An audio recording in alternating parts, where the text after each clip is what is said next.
இயேசு கிறிஸ்துவின் இனிதான நாமத்தினாலே அருமையான மகிமை டிவி நேயர்களே, இந்த நிகழ்ச்சிக்காக உங்களை அன்போடு கூட வாழ்த்தி வரவேற்கிறேன்.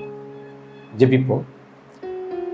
பரிசுத்தமுள்ள பரலோக தகப்பனே, அருமையான இந்த செய்தி வேலைக்காக உம்மை நன்றியோடு துதிக்கிறேன், உம்மை ஸ்தோத்தரிக்கிறேன். அப்பா, இந்த நேரத்தை பொறுப்பெடுத்துக் கொள்ளுங்க. பரிசுத்த ஆவியானவர் இந்த இடத்துல அசைவாட வேண்டுமாறு ஜெபிக்கிறேன். கொடுக்கப்படுகிற செய்தி தேவனை உம்மிடமிருந்து பெற்றுக்கொண்டு பேச உதவி செய்யுங்க. அடியேனை பலப்படுத்துங்க. இயேசு கிறிஸ்துவின் நாமத்தினாலே ஜெபிக்கிறேன், ஜீவனுள்ள பிதாவே. ஆமென், ஆமென். அன்பான தேவனுடைய பிள்ளைகளை, இன்றைய செய்திக்காக எடுத்துக்கொண்ட வேத வசனம் எரேமியா தீர்க்கதரிசியின் புஸ்தகம் 29ஆம் அதிகாரம் 11ஆம் வசனம். நீங்கள் எதிர்பார்த்திருக்கிற முடிவை உங்களுக்கு கொடுக்கும்படி நான் உங்கள் பேரில் நினைத்திருக்கிற நினைவுகளை அறிவேன் என்று கர்த்தர் சொல்லுகிறார். நீங்கள் என்ன எதிர்பார்த்திருக்கீங்களோ அதன்படி நான் உங்களுக்கு கொடுக்கும்படிக்கு உங்கள் பேரில் நான் ஒரு நினைவு வைத்திருக்கிறேன், அதை நான் அறிவேன் என்று கர்த்தர் சொல்லுகிறார். அவைகள் தீமைக்கு அல்ல, சமாதானத்துக்கு ஏதுவான நினைவுகள். ஒவ்வொரு பிள்ளைகளுக்கும் தேவன் தன்னை ஆசீர்வதிக்க வேணும், தன்னுடைய குடும்பத்தாரை ஆசீர்வதிக்க வேணும், தன்னுடைய இனஜன பந்துக்களை ஆசீர்வதிக்க வேண்டும் என்பதிலே நிச்சயமான ஒரு கருத்து உண்டு. அவைகளை தேவன் அறிந்திருக்கிறார். தேவன் அறிந்திருக்கிற அந்த நினைவுகள் தீமைக்கல்ல, சமாதானத்துக்கு ஏதுவான நினைவுகளை என்று ஆண்டவர் சொல்கிறார். அப்படியானால் ஆண்டவரை நோக்கி பார்க்கிற ஒவ்வொரு பிள்ளைகளை குறித்தும் ஆண்டவருடைய நினைவுகள் எப்படி இருக்கு பாருங்க. அது தீமைக்கான நினைவுகள் அல்ல, அது சமாதானத்தை கொடுக்கிற நினைவுகள். எப்பொழுதெல்லாம் தேவன் நம்மை நோக்கி பார்க்கின்றாரோ அப்பொழுதெல்லாம் தேவன் நமக்கு சமாதானத்தை கொடுக்க ஆர்வமாய் இருக்கிறார். எப்படிப்பட்ட சமாதானம் தெரியுமா? நம்முடைய தேவைகளை புரிந்து அவைகளை நமக்கு நிறைவாய் கொடுக்கிற ஒரு மிகப்பெரிய சமாதானம். அருமையான ஒரு தேவனுடைய மனிதன் இப்படியாக சொல்லுகிறார். தேவன் ஒரு திட்டம் தந்தார், அந்த திட்டத்தை தேவன் நிச்சயமாக நமக்கு கொடுப்பார். அந்த திட்டம் நிறைவேறத்தக்கதான பாதுகாப்பையும் கொடுப்பார். ஜார்ஜ் முல்லர் இப்படித்தான் சொல்லுகிறார். ஒவ்வொரு பிள்ளைகளுக்கும் தேவன் ஒரு திட்டம் வைத்திருக்கிறார். அந்த திட்டம் நிறைவேற்றக்கூடிய ஒரு வாய்ப்பை கொடுப்பார். அந்த திட்டத்தை நிறைவேற்றுகின்ற வேளையிலே நல்ல ஒரு பாதுகாப்பையும் கொடுப்பார். இந்த கிறிஸ்தவ பிள்ளைகளுக்கு கொடுக்கப்படுகிற அருமையான ஒரு வாய்ப்பு. தேவன் நம்மீது ஒரு திட்டம் வைக்க நமக்கும் தேவனுக்கும் இடையே உள்ள உறவு எப்படிப்பட்டதாக இருக்கிறது? ஆம் தேவனுடைய பிள்ளைகளே, ஒவ்வொரு பிள்ளைகளுக்கும் ஒரு திட்டம் தேவன் வைத்திருக்கிறார். அதை நிறைவேற்ற நாம் ஆர்வம் உள்ள பிள்ளைகளாக இருப்போமானால் நிச்சயமாக தேவன் நமக்கு அந்த திட்டத்தை கொடுப்பது மாத்திரம் அல்ல, அதை நிறைவேற்றக்கூடிய பலனை கொடுப்பார்.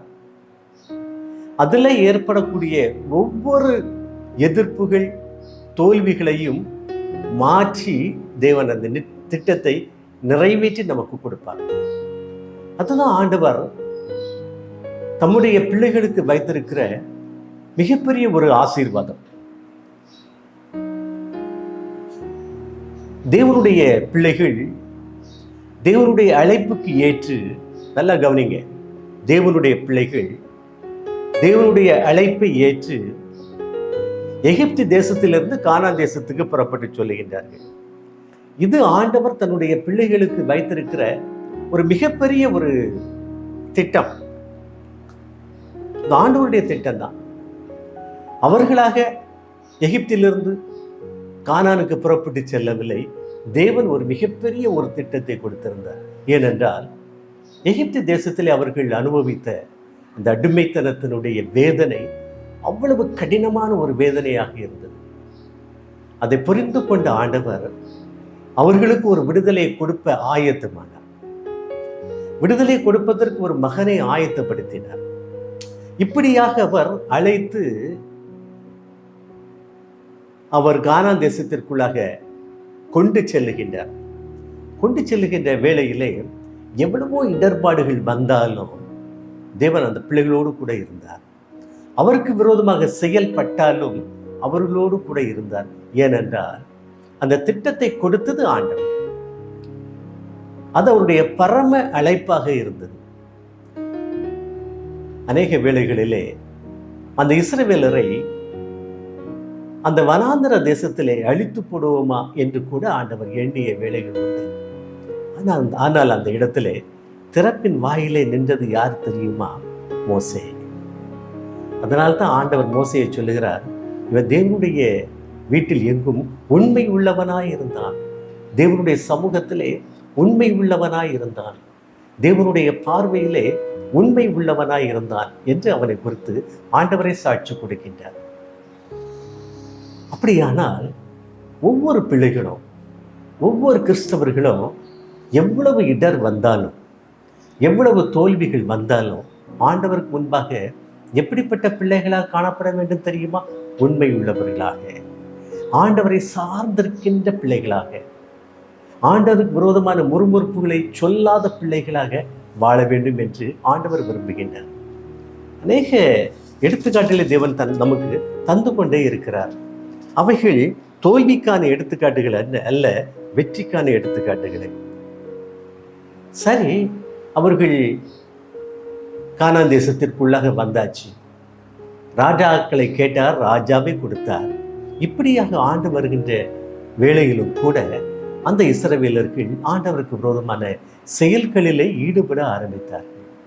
ராஜாக்களும் அதற்கு காரணமாக இருந்தார்கள் என்று வேதம் சொல்லுகிறது. இவைகளை எல்லாம் தாண்டி வரும்போது தேவன் அவர்களுக்கு சோதனையை கொடுக்கிறார். அவர்களுக்கு விரோதமாக துன்மார்க்களை, பகைஞரை ஆண்டவர் உருவாக்குகின்றார். மீதியானவர்கள் இஸ்ரவேலர்களை ஒடுக்குகின்றார்கள், அடிமைப்படுத்த எண்ணுகின்றார்கள். இந்த வேளையிலே இஸ்ரவேலர்கள் தேவனை நோக்கி முறையிடுகின்றார்கள். அநேக பிள்ளைகள் தேவனை நோக்கி முறையிடுகின்றார்கள். பலர் அவர்கள் சோரம் போனார்கள் என்று வேதம் சொல்லுகிறது. இப்பொழுது அந்த இஸ்ரவேலர்களுக்கு விடுதலை கொடுப்பதற்காக ஆண்டவர் ஒரு திட்டத்தை தீட்டுகின்றார். யாரை கொண்டு அந்த விடுதலையை கொடுக்கலாம்? கிறிஸ்துவுக்குள் அன்பானவர்களே, சோதனைகளும் வேதனைகளும் நாம் படும்போது, தேவனை நோக்கி முறையிடும் போது, தேவனை நோக்கி கண்ணீர் வடிக்கும் போது தேவன் ஒரு திட்டத்தை ஏற்படுத்துகின்றார். என்ன திட்டத்தை ஏற்படுத்துகின்றார்? யாரை கொண்டு இந்த விடுதலையை இந்த நபருக்கு நாம் கொடுக்கலாம், இந்த குடும்பத்திற்கு நாம் கொடுக்கலாம், இந்த சபைக்கு கொடுக்கலாம், இந்த தேசத்திற்கு கொடுக்கலாம், உலகம் முழுவதற்கு யாரை கொண்டு விடுதலை கொடுப்பது என்று ஒரு நபரை ஆண்டவர் தேடிக்கொண்டே இருக்கிறார். அப்படி தேடிக்கொண்டு இருக்கும்போது ஆண்டவருடைய கண்ணில் பட்டது யார் தெரியுமா? கிதியோன். கிதியோன் ஆண்டவருடைய நினைவுக்கு வந்தவனாக இருந்தார். கிதியோனை குறித்து ஆண்டவர் அறிந்திருந்தார், உணர்ந்திருந்தார். இவன் இந்த காரியத்தை சாதிக்கத்தக்கவன் என்று உணர்ந்திருந்தார். எப்பொழுது தெரியுமா? அந்த கடினமான வேளையிலும் கிதியோன் என்ன செய்தான் தெரியுமா? தன்னுடைய கோதுமை பயிரிடப்பட்ட அந்த இடத்திற்கு சென்று கோதுமையை அவன் அறுவடை செய்ய, வார்கோதுமை அறுவடை செய்த அவன் ஆயத்தமாயிருந்தான். அப்பொழுது ஆண்டவர் அவனை தேடி வந்து அவனோடு கூட பேசுகிறார். கர்த்தருடைய தூதனானவர் கிதியோனுக்கு தரிசனமாகி, நியாயாதிபதிகள் 6ஆம் அதிகாரம் 12ஆம் வசனம், பராக்கிரமசாலியே என்று சொல்லுகின்றார். பராக்கிரமசாலியே என்ற கிதியோனை தேவனுடைய தூதன் அழைக்கும் போது கிதியோனுக்குள்ளாக ஒரு பயம். நானே மீதியானியருக்கு பயந்து இந்த இடத்திலே வார்கோதுமையை நான் அறுவடை செய்து கொண்டிருக்கிறேன். நான் எப்படி ஒரு பராக்கிரமசாலியாக முடியும்? இந்த செய்தியை கொடுக்கிற அந்த நபர் யார் என்று அவன் பார்க்க ஆரம்பிக்கிறான். பராக்கிரமசாலியே என்று அழைத்து என்ன சொல்லுகிறார் தெரியுமா அந்த தூதன்? கர்த்தர் உன்னோடே கூட இருக்கிறார். பாருங்களேன், கர்த்தர் உன்னோடே கூட இருக்கிறார். எவ்வளவு ஒரு பயங்கரமான ஒரு காரியம் தெரியுமா? எவ்வளவு திகில், எவ்வளவு பயம் நிறைந்த அந்த இடத்திலே தேவனுடைய தூதன் வந்து சொல்லுகிறான்,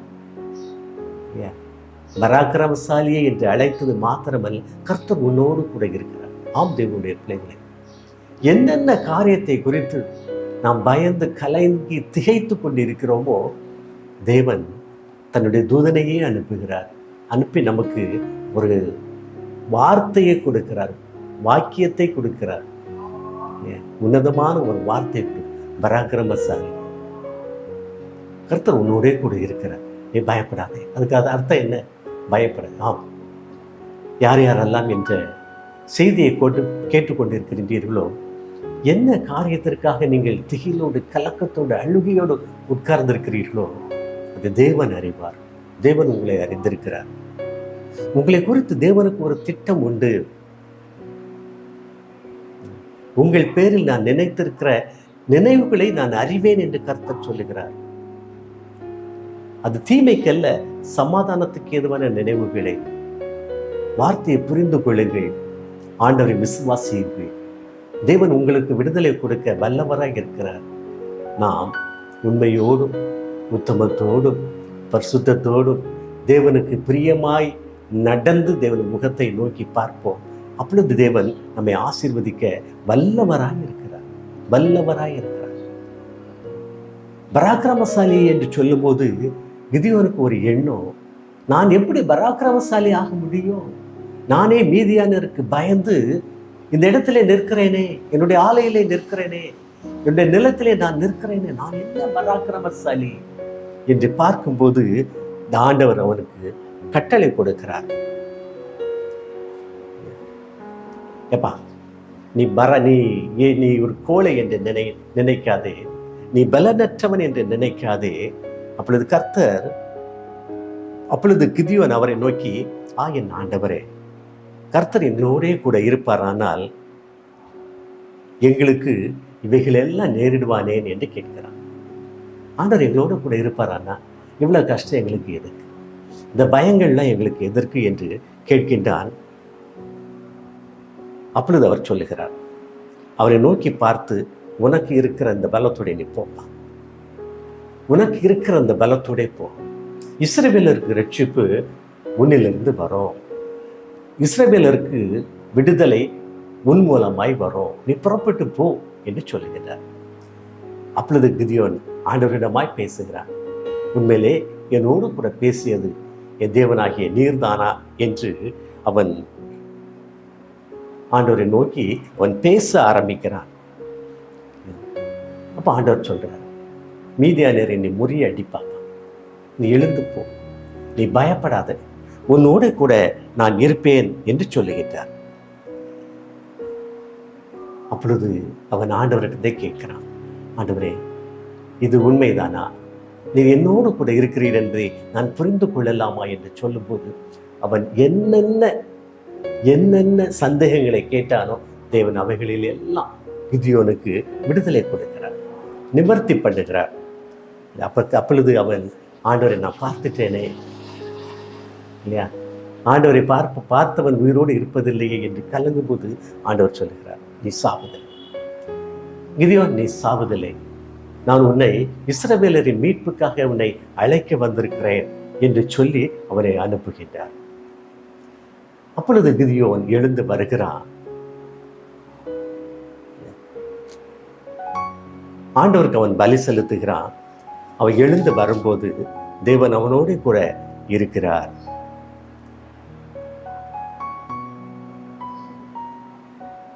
கர்த்தருடைய ஆவியானவர் கிதியோன் மீது இறங்கினார் என்று வேதம் சொல்லுகிறது.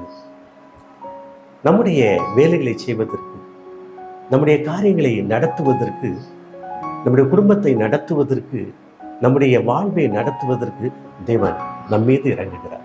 பரிசுத்த ஆவியானவர், பரிசுத்த ஆவியின் மூலமாக நம் மீது இறங்குகிறார், நம்மை செயல்படுத்துவதற்காக. அப்பொழுது அவன் 2 சோதனைகளை சொல்லுகிறான். 2 சோதனையும் தேவன் அவனுக்கு விடுதலை கொடுக்கிறார். தேவன் தான் என்பதை நிவர்த்தி பண்ணி கொடுக்கிறார். அப்பொழுது அவன் மீதியானரோடு கூட யுத்தம் பண்ணுவதற்காக அவன் ஆயத்தமாகும்போது அவனோடு கூட மிகப்பெரிய ஒரு படை விழும்புகிறது. அப்பொழுது ஆண்டவர் சொல்லுகிறார், இப்பா இவ்வளவு பெரிய படை எதற்கு? மீதியானியரை எதிர்ப்பதற்கு உன்னோடு கூட இருப்பவர்கள் அதிகமான பேர் என்று சொல்லுகின்றார். என்ன செய்யணும் ஆண்டவரே என்று கேட்கும்போது அவர் அங்கேயே 2 சோதனையை வைக்கிறார். ஆற்றங்கரைகளை கூட்டி செல்கின்றார். தண்ணீர் பருக சொல்லுகின்றார். நக்கி குடித்த ஒரு 300 பேரை மாத்திரம் தேவன் அவனுக்கு காண்பிக்கின்றார். அந்த 300 பேரோடு கூட நீ போய் என்று சொல்லுகின்றார். கிதியோனுக்கு ஒரு பயமும் கிடையாது, ஒரு திகிலும் கிடையாது, ஒரு சந்தேகமும் கிடையாது. அந்த 300 பேரோடு கூட அவன் ஆயத்தமாகின்றார். இதுதான் தேவனுடைய பிள்ளைகளே, தேவன் நம்மோடு கூட இருப்பதற்கான ஒரு தரிசனம். ஒரு காரியத்தை செய்வதற்கு பல லட்சம் பேர் அங்கே மீதியானியர்கள் குவிந்திருக்கிறார்கள், இஸ்ரவேலருக்கு விரோதமாக குவிந்திருக்கிறார்கள். ஆனால் கிதியோனோடு கூட இருந்தவர்கள் 300 பேர் மாத்திரமே. அவர்கள் போதும் என்று தேவன் சொல்லுகின்றார். அவன் ஆயத்தமாகி அந்த யுத்த தளத்திற்கு அவன் செல்லுகின்றான். யுத்த தளத்திலே அவன் செல்லும்போது அவனுக்கு ஒரு பயம்தான். அங்கே பார்த்தா பல லட்சம் மக்கள் போர் வீரர்களாக குவிந்திருக்கிறார்கள், ஒட்டகங்கள், குதிரைகள் என குவிந்திருக்கிறார்கள். அவன் பார்க்கும்போது எப்பா தன்னுடைய மெய்க்காவலனை கூப்பிட்டு கேட்கின்றான், அந்த இடத்தை சென்று நாம் ஆராய்ந்து வர வேண்டுமே, சந்தித்து என்ன என்று பார்த்து வர வேண்டுமே என்று சொல்லும்போது அவன் சொல்லுகின்றான், நான் உன்னோடு கூட வருகிறேன். 2 பேரும் ஆயத்தமாக்கி அங்கே சொல்லுகின்றார்கள். அங்கே சொல்லும்போது 17ஆம் அதிகாரம் 13ஆம் வசனத்திலே மீதியானரும் அமலேக்கியரும் சகல கிழக்கத்தி புத்திரரும் வெட்டுக்கிளிகளைப் போல திரளாய் பள்ளத்தாக்கிலே படுத்திருந்தார்கள். அதை பார்க்க திரளாய் லட்சமாய் படுத்திருக்கிறார்கள். அதை பார்த்த அந்த கிதியோனுக்கு ஒரு பயம்தான். ஆனால் ஆண்டவர் சொல்லியிருக்கிறார், நான் உன்னோட கூட இருக்கிறேன், நீ பராக்கிரமசாலி, பயப்படாத, நீ போ, உன்னோடு கூட இருப்பது நான் அல்லவா என்று ஆண்டவர் சொல்லியிருக்கிறார் என்று அவன் செல்லும்போது அவர்களுடைய ஒட்டகங்களுக்கு கணக்கில்லை, கடற்கரை மணலை போல திரளாய் இருந்தது என்று வேதம் சொல்கிறது.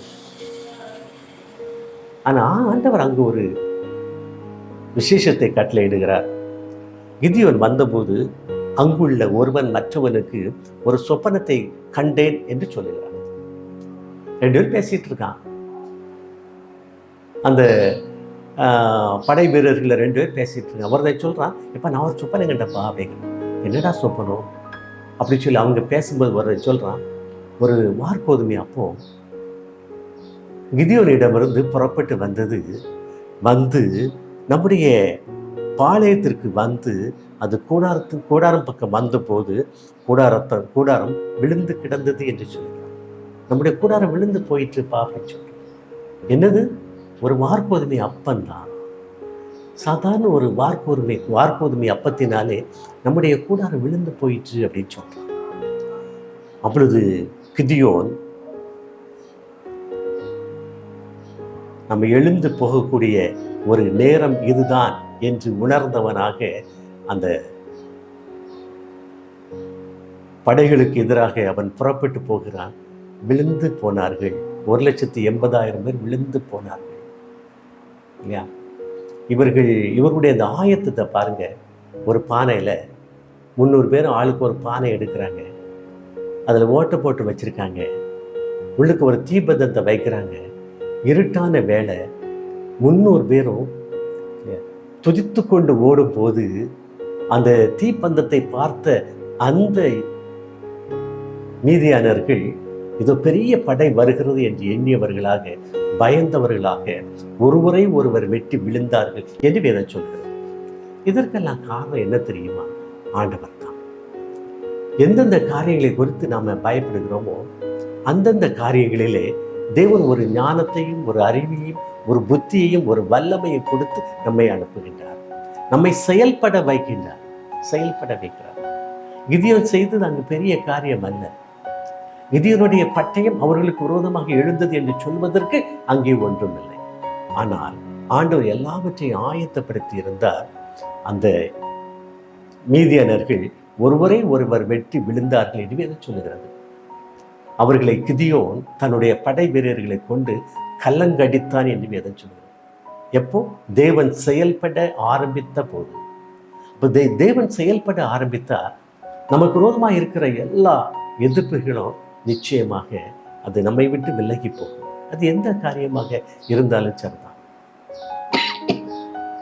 சுகவீனம், பலவீனம் இல்லையா, ஞானம் இல்லையா, ஞானம், இவைகள் எல்லாம் தடுப்பது யார் தெரியுமா? மனிதர்கள் மூலமாக பிசாசு, பிசாசனுடைய கிரியைகள், சாத்தானுடைய கிரியைகள். சாத்தானோடு உங்களுக்கு போராட்டம் உண்டு என்று வேதம் சொல்லியிருக்கிறார், தேவன் சொல்லியிருக்கிறார். பிசாசை எதிர்த்து நிற்பதற்கு தனி மனிதனால் முடியாது. ஆனால் பரிசுத்த ஆவியானவருடைய வல்லமை நமக்கு தேவை. ஒவ்வொரு காரியத்திலும் நமக்கு தடை கொடுப்பது பிசாசு தான், சாத்தான் தான் தடையை கொடுப்பான். ஆனால் அவனா டைரக்டாக வந்து செய்ய மாட்டான். ஆனால் யார் மூலமாக கொடுப்பான் தெரியுமா? நமக்கு தெரிந்தவர்கள், அறிந்தவர்கள், நம்மோடு தொடர்புடைய பிள்ளைகள் நிமித்தமாக கொடுப்பான். இதை புரிந்து கொள்ளுகின்ற அந்த அறிவு நமக்கு வேண்டும், அந்த புத்தி வேணும். இந்த புத்தி நமக்கு வல்லமை கொடுப்பது யார் தெரியுமா? நம்முடைய ஆண்டவர் தான். நம்முடைய ஆண்டவரை நாம சார்ந்து இருந்தால் எவ்வளவு எதிர்ப்புகள் வந்தாலும் தேவன் நமக்கு அதை குறித்த ஒரு ஞானத்தை கொடுப்பார், ஒரு பலனை கொடுப்பார், ஒரு தைரியத்தை கொடுப்பார். தேவனோடு கூட நாம் இருப்போம். ஒவ்வொரு காரியத்திலையும் தேவன் நம்மை ஆசீர்வதிக்கிற ஆண்டவராகத்தான் இருக்கிறார். அப்போ தேவனுடைய நினைவுகள் நம்மிலே செயல்பட வேண்டுமானால், நம்மை குறித்த அந்த ஆசீர்வாதம் நம்மிலே செயல்பட வேண்டுமானால் நாம 3 காரியங்களை பின்பற்ற வேண்டும். ஒன்று, தேவனுக்கு கீழ்ப்படிய வேண்டும். இன்னொரு காரியம், நாம் பின்னானவைகளை மறக்க வேண்டும். பின்னானவைகளை ஏன் மறக்க வேண்டும் தெரியுமா? சில நாட்களில் சில காரியங்களை பின்னானவைகள் நமக்கு எப்படி கொடுக்கும் தெரியுமா? நம்ம ஆண்டவரை சார்ந்திருப்போம். அந்த காரியத்தை செய்யும்போது தேவன் நமக்கு மிகப்பெரிய ஒரு ஆசீர்வாதத்தை கொடுத்திருப்பார். அப்பொழுது நமக்குள்ளாக ஒரு பெருமை குடிகொள்ள ஆரம்பித்திருக்கும். நன்றாக கவனித்துக் கொள்ளும். ஒரு பெருமை நமக்குள்ளாக குடிகொள்ள ஆரம்பித்திருக்கும். பெருமை தேவனுக்கு விரோதமானது, தேவனுக்கு விரோதமானது. இல்லை, சில காரியங்களை நம்ம தோல்வியே சந்திச்சிருப்போம். அப்போ நம்முடைய எண்ணம் எப்படி வரும் தெரியுமா? ஆமாம், என்ன செய்வோம், ஆண்டவர் சொன்னாலும் எனக்கு இல்லை, தோல்வி தான் வரும் அப்படிங்கிற ஒரு முறுமுறுப்பை நம்ம பேச ஆரம்பிப்போம். அதனால தான் பின்னானவைகளை நீங்கள் மறந்துடுங்க. இன்றைக்கு உங்களுக்கு என்ன தேவை, அவைகளை குறித்து சிந்தியுங்க. அவைகளை குறித்து தேவன் உங்களோடு கூட என்ன பேசுகிறார் என்பதை நீங்கள் அறிந்து கொள்ளுங்கள். அதை மாத்திரம் செய்யுங்க. எனக்கு முன்னாலே எனக்கு அவ்வளோ எனக்கு கிடைச்சி, எனக்கு நிச்சயமாக கிடைக்கும், அந்த பேச்செல்லாம் வேண்டாம். நமக்கு தேவை என்ன தெரியுமா? இன்றைக்கு இந்த காரியம் எனக்கு எப்படி நடக்கணும், தேவன் எனக்கு என்ன சொல்லி இருக்கிறார். பராக்கிரமசாலியே என்று அழைத்திருக்கிறார், நான் உன்னோட கூட இருக்கிறேன் என்று அழைத்திருக்கிறார். அந்த நம்பிக்கையோடு நீங்கள் செய்யுங்க. பின்னானவைகளை எல்லாம் மறந்துடுங்க. ஒரு காரியம் நம்ம தேவனுக்கு கீழ்ப்படிய வேணும். இன்னொரு காரியம் பின்னானவைகளை மறந்துடணும். ஏன்னா அதில் வெற்றி இருந்திருக்கும், தோல்வி இருக்கும். அதை வச்சு நம்ம இங்கே பேசக்கூடாது. ஏன்னா இன்றைக்கு நம்மை அழைத்தவர் நம்முடைய தேவன். இன்னொரு காரியம் செய்யணும், லக்கை நோக்கி நம்ம ஓட வேண்டும். லக்கை நோக்கி ஓடிக்கிட்டே இருக்கணும். லக்கை நோக்கி ஓட ஓட ஓட தேவன் எல்லா எதிர்ப்புகளையும் நம்மை விட்டு அகற்றுவார். ஏனென்றால் தேவன் நம்மோடு கூட இருக்கிறார். நம்மை அழைத்த ஆண்டவர் நம்மோடு கூட இருக்கிறார். நமக்கு நிச்சயமாக நமக்கு வெற்றியை கட்டளையிடுவார். அவர்தான் நம்மை அழைத்த ஆண்டவர்.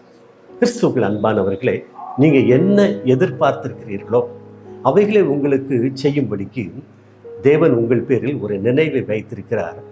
அது தீமைக்கல்ல, சமாதானத்திற்கு ஏதுவான நினைவுகளே. கவனமாக இருங்கள். தேவனோடு கூட பேசுங்க. தேவன் உங்களை ஆசீர்வதிக்க வல்லவராய் இருக்கிறார். ஜெபிப்போம். கிருபை நிறைந்த ஆண்டவரே, இந்த செய்தி வேலைக்காக உண்மை நன்றியோடு துதிக்கிறேன், உண்மை ஸ்தோத்திருக்கிறேன். அப்பா, வார்த்தைகள், உம்முடைய வார்த்தைகள் ஒவ்வொன்றையும் நாங்கள் ஆண்டவரை பற்றிக்கொள்ள எங்களுக்கு உதவி செய்யுங்க. நீர் எங்களை குறித்து நினைத்திருக்கிற நினைவுகளை குறித்து நாங்கள் சந்தோஷப்படுகிறோம். அப்பா, நாங்கள் பலப்படுகிறோம். உமக்குள்ளாக நாங்கள் பலப்படுகிறோம். உங்களுடைய பிள்ளைகளை நீங்கள் பலப்படுத்துங்க தகப்பனே. என் ஆண்டவர் என்னை குறித்து ஒரு நினைவு வைத்திருக்கிறார். அது தீமைக்கல்ல, சமாதானத்துக்கான நினைவுகளை என்று ஆண்டவரே சொல்லியிருக்கிறார் என்கிற ஒரு தீர்க்கமான ஒரு எண்ணத்தை, ஒரு விசுவாசத்தை பிள்ளைகளுக்கு கொடுங்கப்பா. அது நிமித்தமாய் பிள்ளைகள் ஒவ்வொரு காரியத்திலையும் பலப்பட நீர் உதவி செய்ய வேண்டுமாறு ஜெபிக்கிறேன். ஒவ்வொரு பிள்ளைகளையும் நீங்கள் ஆசீர்வதிங்க. என்னென்ன காரியங்களுக்காக ஜெபித்து கொண்டிருக்கிறார்களோ அந்த காரியங்களிலே அவர்களுக்கு ஒரு ஆசீர்வாதமான ஒரு விடுதலை நீர் கொடுக்க வேண்டுமாறு ஜெபிக்கிறேன். பிள்ளைகளை பலப்படுத்துங்கப்பா. தனிநபரை பலப்படுத்துங்க, குடும்பத்தை பலப்படுத்துங்க, சபையை பலப்படுத்துங்க, இந்தியாவை பலப்படுத்துங்க, ஆசீர்வதிங்கப்பா. இந்தியாவை நீர் ஆசீர்வதிக்க வேண்டுமாறு ஜெபிக்கிறேன். உமக்காக ஜெபிக்க ஒவ்வொரு பிள்ளைகளும் ஆண்டவரே அநேக நாட்களிலே ஒவ்வொரு நாளும் ஆண்டவரே நேரத்தை ஒதுக்க உதவி செய்யுங்கப்பா. உமக்காக ஜெபிக்கும் போது, உம்முடைய காரியங்களுக்காக ஜெபிக்கும் போது, உம்முடைய பிள்ளைகளுக்காக ஜெபிக்கும் போது நீர் இவர்களுடைய வேண்டுதலை நீர் கேட்கிற ஆண்டவராய் இருப்பதற்காக உம்மை நன்றியோடு துதிக்கிறேன், உம்மை ஸ்தோத்திரிக்கிறேன். ஆண்டவரே, உம்முடைய ராஜ்யத்தை குறித்த பயத்தை கொடுங்க ராஜா. ஆண்டவர், இது கடைசி காலமாய் இருப்பதினாலே கவனமாய் செயல்பட உதவி செய்யுங்க. இயேசு கிறிஸ்துவின் நாமத்தினாலே ஜெபிக்கிறேன் ஜீவனுள்ள பிதாவே. ஆமென், ஆமென்.